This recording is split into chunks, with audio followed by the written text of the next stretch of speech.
We're told that 40-year-old Domonic Davis was found deceased days after her boyfriend reportedly told them he put her out of his vehicle off Summer Avenue.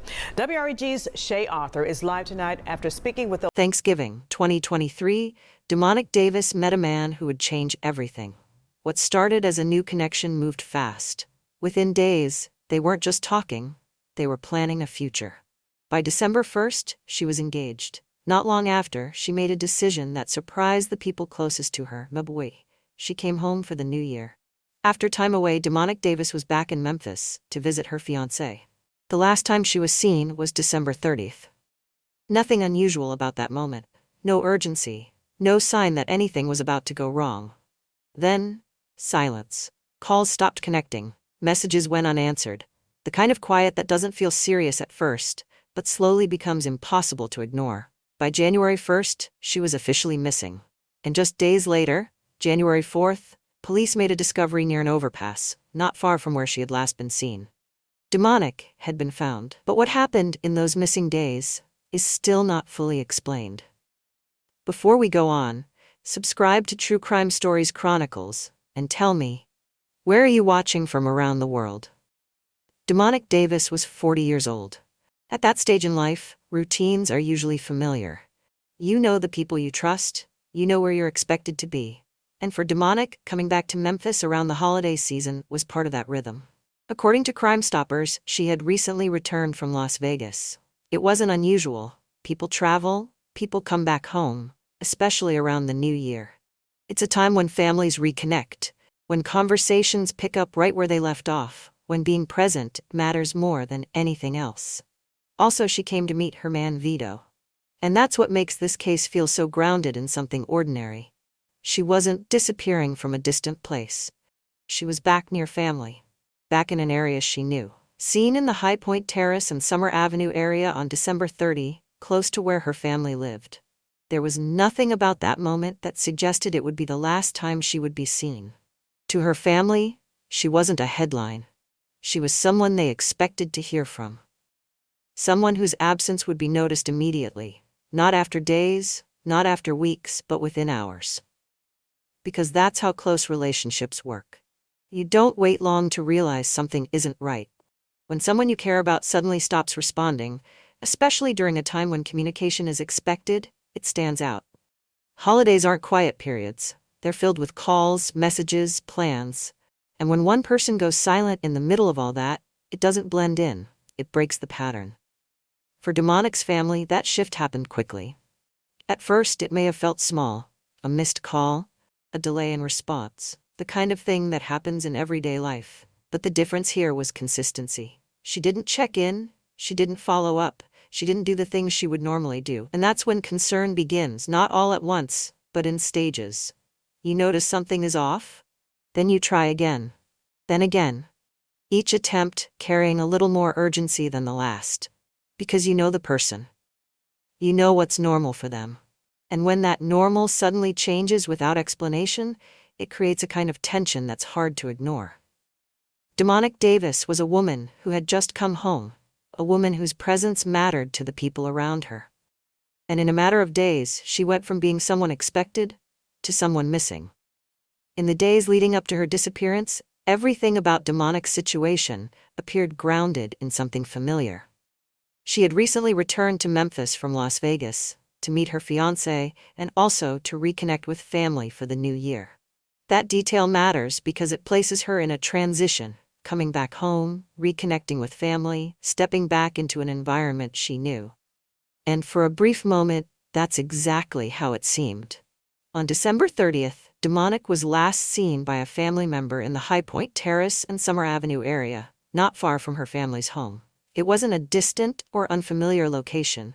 It was close, accessible, and part of her immediate surroundings. There was no indication that this would be the final confirmed sighting, no urgency in that interaction, no reason to believe anything was about to change. After that moment, the expectation was simple: she would stay in contact. Because that's what people do, especially during a time like New Year's. Calls, messages, quick check-ins. Even the smallest communication keeps everything connected. It's routine, almost automatic. At first, When that contact didn't happen, it may not have raised alarm immediately. But as time moved forward, the absence of communication began to stand out. Her family started trying to reach her. Police would later confirm that her family had not heard from her after that last sighting. That absence wasn't imagined, it was real, and it was documented. And in cases like this, the shift from normal to concerning doesn't happen in one moment. It builds. It's the accumulation of missed contact, the repetition of unanswered calls, the growing awareness that something is out of place. Because when someone suddenly stops doing what they always do, it creates a question that can't be ignored.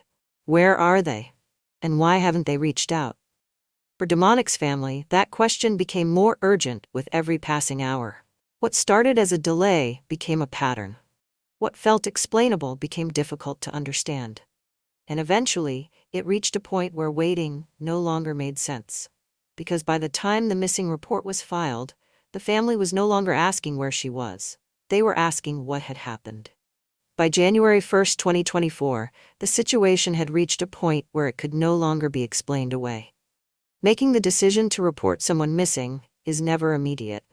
It comes after hesitation, after repeated attempts to reach them, after hoping for a simple explanation that never comes. But there's a moment when that hope gives way to action. They reported her missing. And that step changes everything. The family hits the street, and the community rallied. People were searching, sharing, and demanding answers. It's no longer just a family trying to reach someone who hasn't responded. It becomes a case that others can see. Her name starts to appear in police notices. Family put out some missing poster at every corner. A description. A last seen location. People who didn't know her begin to recognize her name. They see the information, the request for help, the fact that someone is missing in their area. And for her family, that shift carries weight. Domonic's mother had a doorbell camera from that night. At 10:30 p.m., Vito showed up at her door. He told the family to come get Domonic, then left. But the thing is, Vito reportedly told her sister that he had dropped her off at 11:30 p.m., but there were also accounts of him saying 3 in the morning. On January 4th, the search for Domonic Davis came to an end. But not in the way her family had hoped. Memphis police confirmed that she had been found dead near an overpass at Sam Cooper Boulevard and High Point Terrace. The location was not far from where she had last been seen just days earlier on December 30th. That detail alone changes how everything is understood. Because when someone is found so close to the last known location, it raises immediate questions about what happened in that space between those two moments. The distance isn't large, the time gap is. And that gap becomes the center of the case. For her family, the confirmation brought a different kind of pain. What had started as a missing person case, uncertain but still open to hope, had now become something else entirely. A death. And not one that could be immediately explained. Police stated that the details and circumstances surrounding her death were under investigation. Report emerged that she may have gone over that overpass.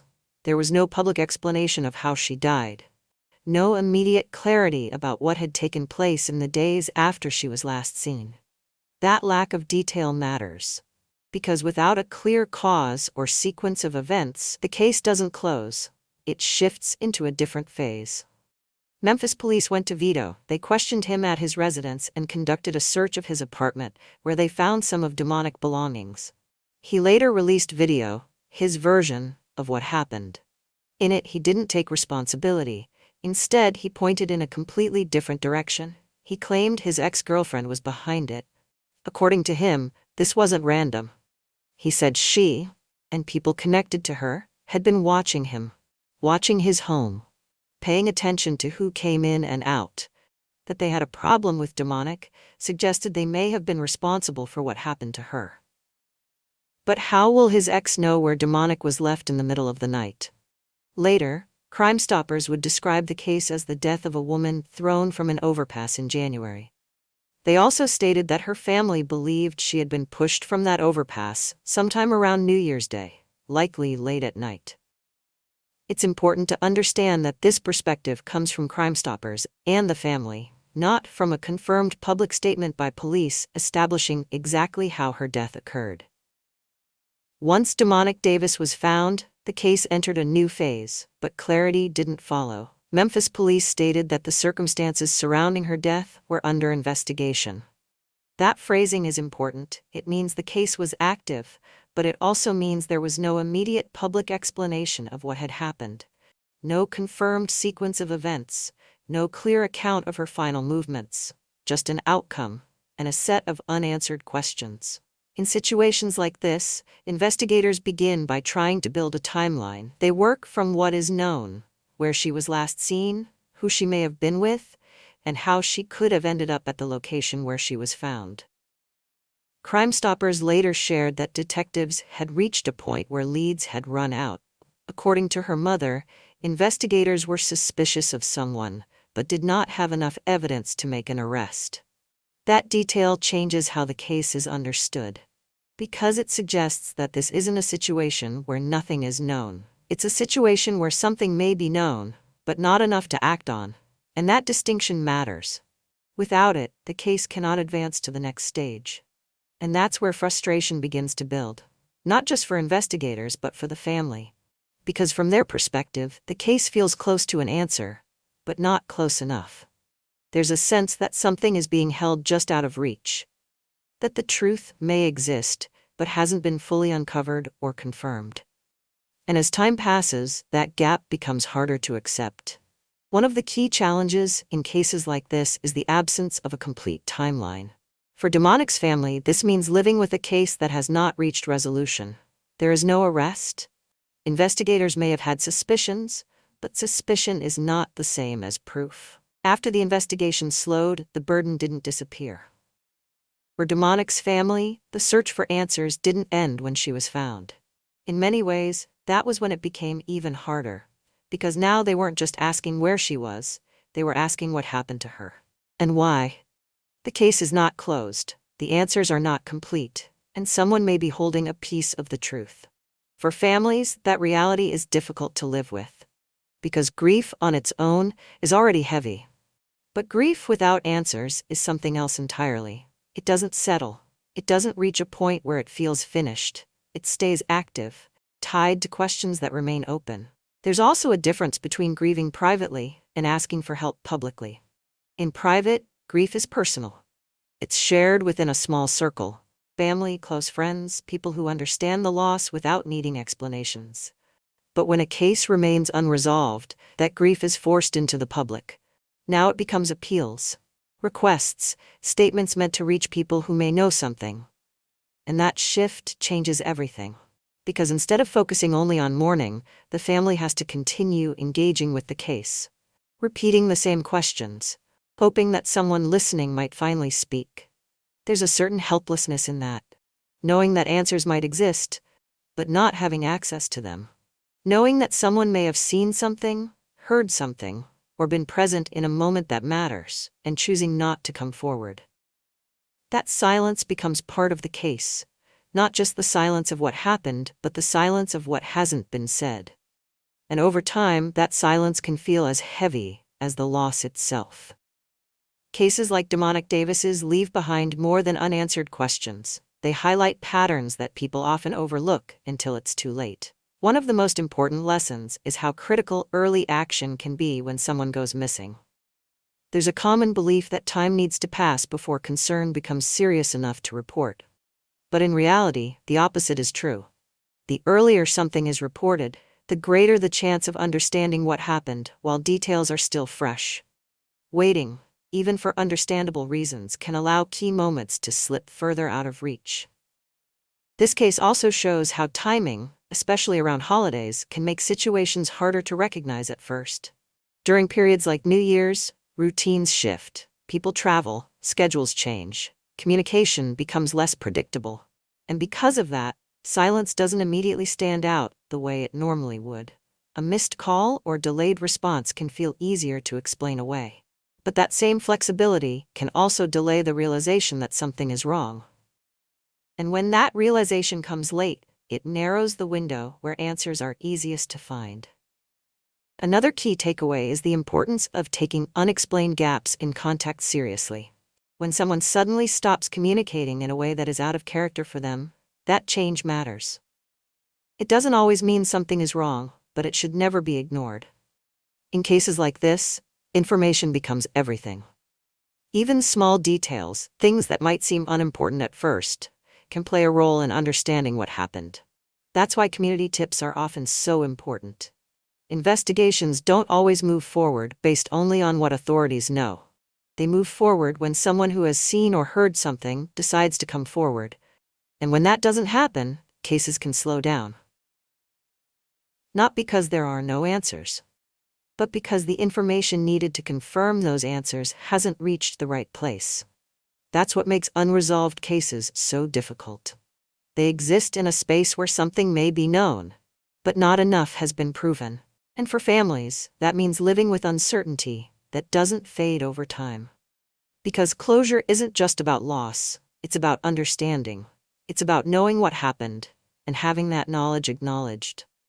And when that doesn't happen, the case remains open in a way that extends beyond the investigation itself. Because some cases stay unresolved, not because no one knows anything, but because the one missing piece has not reached investigators yet.